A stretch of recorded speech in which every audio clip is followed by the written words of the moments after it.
ತುಮಕೂರು ಜಿಲ್ಲೆ ತಿಪಟೂರಿನ ಸಿಡ್ಲೇಹಳ್ಳಿ ಸಂಸ್ಥಾನ ಮಠದಲ್ಲಿ ಧಾರ್ಮಿಕ ಸಮಾರಂಭ ವೇದಿಕೆ ನಿರ್ಮಾಣಕ್ಕೆ ನಿನ್ನೆ ಕೇಂದ್ರ ಸಚಿವ ವಿ ಸೋಮಣ್ಣ ಶಂಕುಸ್ಥಾಪನೆ ನೆರವೇರಿಸಿದರು.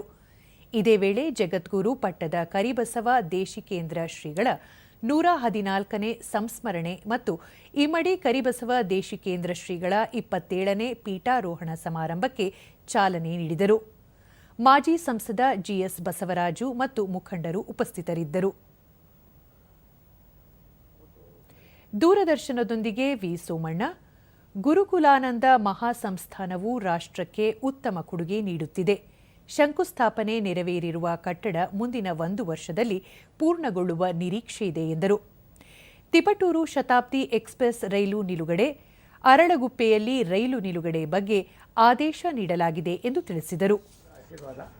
ಸಾಮಾನ್ಯ ಜನರಿಗೆ ಇದು ತಲುಪಬೇಕಾಗಿದೆ.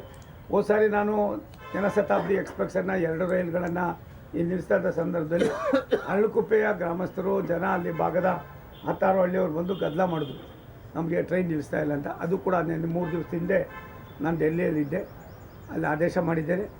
ಅದು ಕೂಡ ಜೀವ ಆಗ್ತಾ ಇದೆ. ಇನ್ನೊಂದು ವಾರದಲ್ಲಿ ಮಾಡಿಕೊಡ್ರಪ್ಪ, ನಿಮ್ಮೂರು ಸಾಕಾಣ್ರು ಅಂತ ಹೇಳ್ತಾ ಇದ್ದೀನಿ.